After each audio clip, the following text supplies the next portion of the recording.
Thank you, Senator Sullivan. Senator Rosen. Well, thank you, Chairman Wicker, for holding the hearing. I'd like to thank Secretary Phelan, Admiral Kilby, and General Smith for testifying today. And Admiral and General, thank you for your service to our nation. We appreciate it.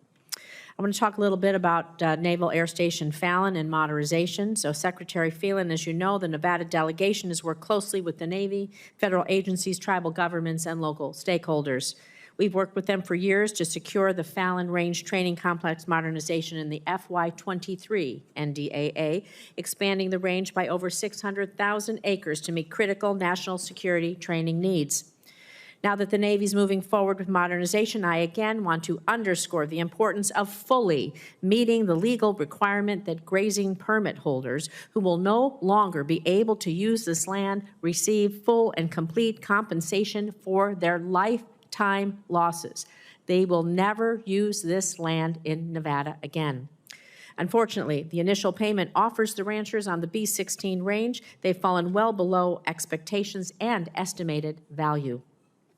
Appraisals must consider not only land value, but also FSA loans, groundwater access, and the lifetime worth of the lost business itself. So, Secretary Phelan, thank you for your prior commitment to meet with me regarding the issue. I know our respective teams are working to schedule that as soon as possible. However, during your confirmation, you also committed to meeting with me and my team and some of the impacted stakeholders. So, Churchill County and grazing permittees on the B-16 range, we need to meet with them. Will you commit to scheduling this meeting? I have a few others, so will you commit to scheduling this meeting with me and them as soon as possible? Thanks, Senator. Appreciate the question. Yes, as I know we have an upcoming office call later this month, and I'm committed to visiting Fallon myself personally to see the operations and see local stakeholders. So continuing on this, I want to reiterate that in your negotiations with impacted permittees, their grazing losses should be treated as a complete loss, not a buyout. This means, for example, valuing heads of cattle at full market value over time. My understanding is that the Navy's calculations continue to fall short of this. Will you commit to sharing with my team the specific calculation you're using to determine this value over time so we can discuss it?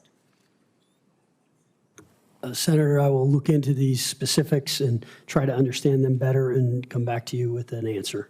Thank you. Does the Navy have the expertise needed to make this kind of determination and offer? Because it's critically important the permittees are made whole, and if your team does not have the tools and expertise to do this, or I don't hear back from you to work with us, Congress will need to look at providing you with additional guidance so that we can finally get this right. So do you have the expertise to make this kind of determination and offer to our cattle ranchers? I believe we do, Senator, but I will confirm that. Thank you. I'm going to stay on Fallon because it's so critical to our nation's security, safety, and of course really important to us in Nevada. So the remoteness of Naval Air Station Fallon, it's a major asset. Provides the range space that we need to ensure the fleet is deployable and operationally ready. The base has been designated as a remote duty installation since 1989, with the quality of life challenges that come along with that. NAS Fallon is the only Navy base in the continental United States designated as a critical housing area with housing in very short supply. So the vast majority of those stationed at Fallon live either in Reno or Carson City, which are each maybe an hour or over an hour away. The Navy anticipates entering into a public-private venture to build 172 new homes at Fallon, but more infrastructure is required to support them, enlarging the existing wastewater treatment plant, for example. So, Mr. Secretary, can you provide us an update on the status of that housing project, including timelines for supporting the infrastructure improvements, such as building larger wastewater treatment plants? Senator, I'll have to take that one for the record and get back to you. We just want to be sure, as you do that we want to be sure the Navy's planning to keep pace with infrastructure requirements, such as housing, child care, medical, and others, as we support the growth of NAS Fallon. Quickly, I want to talk about the Fallon Range flooding because the Sheckler Reservoir outside of Fallon experienced more frequent overflows in the past decade, causing flooding to Fallon's B-16 range. It renders it inoperable for ground combat training. It's serious.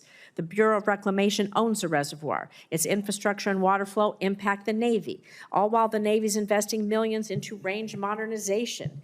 So we have to work together. You have to work together with us and the Bureau of Reclamation to route the water around B16 so that no longer floods the range. We need that range to keep us safe. It halts training, it risks flooding. Can you commit to us to working with the Bureau of Reclamation, my office, and obviously the Navy to get around this issue of flooding of the B16 range? Thanks for the question, Senator Fallon's obviously a critical range for us, and I'll commit to working with you to try to get this problem resolved. Thank you. Thank you, Mr. Chair. Senator Rosen.